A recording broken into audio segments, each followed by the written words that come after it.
Hai, kenalin, nama aku Feve. Teman-temanku pada manggil aku pakai nama itu sih. Dan I'm sorry aku harus pakai earphone karena aku nggak punya mic. Anyways, aku mau ngasih info penting buat kalian. As you guys know, pandemi COVID-19 udah berlangsung selama 1 tahun terhitung dari kemarin Maret sejak diumumkan oleh WHO.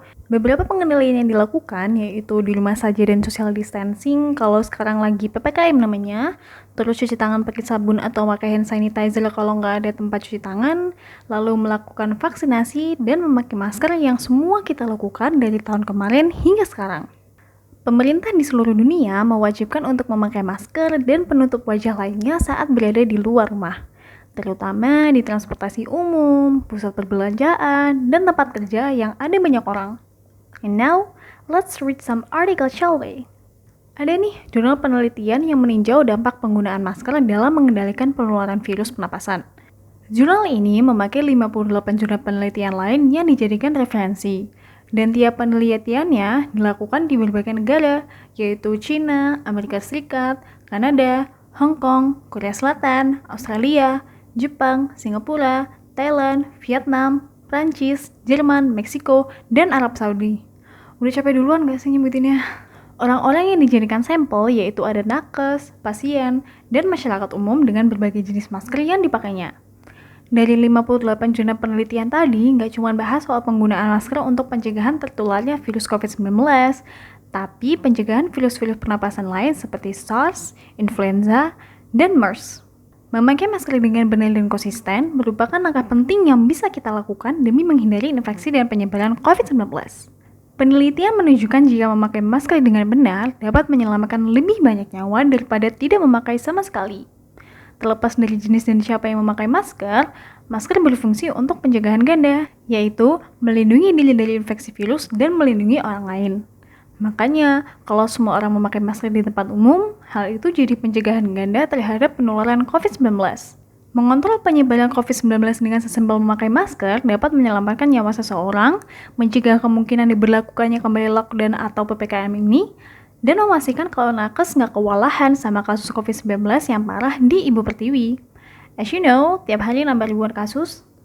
Semoga para nakes dan kita semua selalu diberi kesehatan ya. Amin. Ada lagi nih artikel penelitian masih sama soal pemakaian masker. Si peneliti melakukan survei online tentang penggunaan masker dari ribuan orang di seluruh negeri. Maksudnya di artikel ini tuh di USA ya, Amerika Serikat. Tujuannya untuk mengukur hubungan antara pemakai masker dan kontrol penularan komunitas yang ditandai dengan meningkatnya angka positif. Didapatkan sebanyak 378.207 tanggapan dari masyarakat, lalu didapatkan juga kesimpulannya kalau masker itu berfungsi. Dengan catatan, semua orang pakai masker, gak cuma orang yang terjangkit atau ODP doang yang pakai. Dukungan masyarakat diberlakukan demi keberhasilan pencegahan penularan COVID-19 ini. Dari dua artikel penelitian tadi bisa dibilang kalau kita semua itu wajib banget pakai masker, oke? Satu lagi artikel penelitian lain soal prioritas memakai masker N95 atau masker ganda. Artikel ini bilang, kalau nggak semua masker itu memberikan tingkat perlindungan yang sama. Saat membeli masker harus diperiksa dulu ya, apakah masker itu pas dengan wajah, bisa menutup hidung, mulut, dan dagu alias nggak boleh ada kebocoran udara, dan apakah masker itu memiliki 2 atau lebih lapisan yang bisa dibuat untuk bernafas. Dan masker yang bagus ya masker prosedur medis yang perlindungannya tinggi. Menurut Centers for Disease Control and Prevention atau Pusat Pengendalian dan Pencegahan Penyakit, masker yang ideal itu ya masker N95 atau PFF2. Tapi ada kok alternatifnya. Masker sekali pakai yang dilapisi dengan masker kain juga bisa dipakai. Karena varian virus COVID-19 yang ditemukan beredar di seluruh dunia gampang dan cepat nyebarnya, masyarakat disarankan pakai masker double, yaitu masker bedah sama masker kain buat lapisan luarnya. Alasan utama rekomendasi ini ya karena pakai 2 masker bersamaan bisa meningkatkan perlindungan lebih.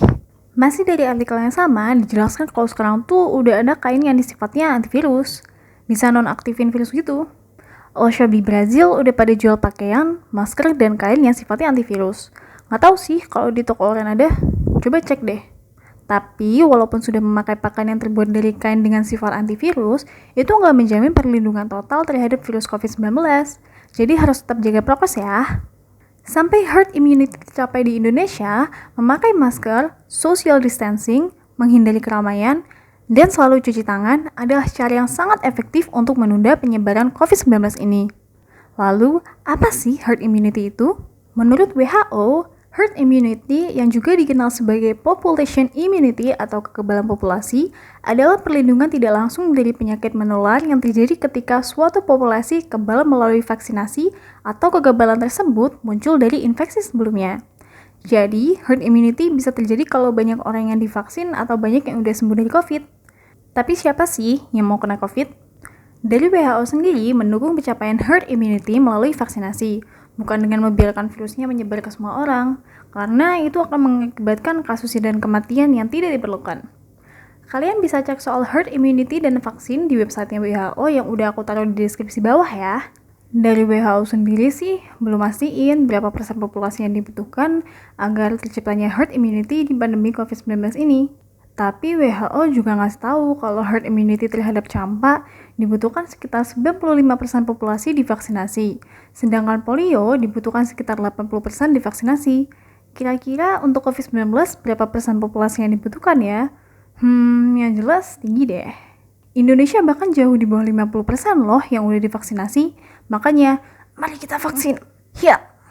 Dan soal cuci tangan, UNICEF menjelaskan COVID-19 menyebar ketika lendir atau tetesan yang mengandung virus masuk ke tubuh melalui mata, hidung, atau tenggorokan. Seringkali virus dapat dengan mudah menyebar dari satu orang ke orang lain melalui tangan. Selama pandemi, salah satu cara termurah, termudah, dan terpenting untuk mencegah penyebaran virus adalah dengan sering mencuci tangan dengan sabun dan air. Udah banyak di internet sih cara mencuci tangan dengan benar agar seluruh permukaan tangan itu kecuci semua. Dari WHO sendiri udah ngasih tahu caranya sih. Dan itu video upload tahun 2015 di channel YouTube-nya WHO. Bisa kalian cek kok di sana. Jadi, kesimpulan dari video ini ada di poster yang aku buat ini. Cara agar mencegah dan terhindar dari virus COVID-19 adalah tetap di rumah kalau nggak ada kepentingan, memakai masker double, medis dan kain kalau keluar, selalu cuci tangan memakai sabun, jaga jarak dengan orang lain, lakukan vaksinasi, mumpung gratis, besok-besok katanya bayar, konsumsi makanan bergizi, rutin olahraga, dan cukup tidur agar imunitas selalu terjaga. Udah segitu aja dari aku. Kalau misalkan tadi yang aku jawabin ada yang salah, bisa dikoreksi ya teman-teman. Terima kasih sudah menyimak dari awal sampai akhir. Semoga video tadi bisa menambah wawasan dan kesadaran buat kita semua ya. Bye-bye.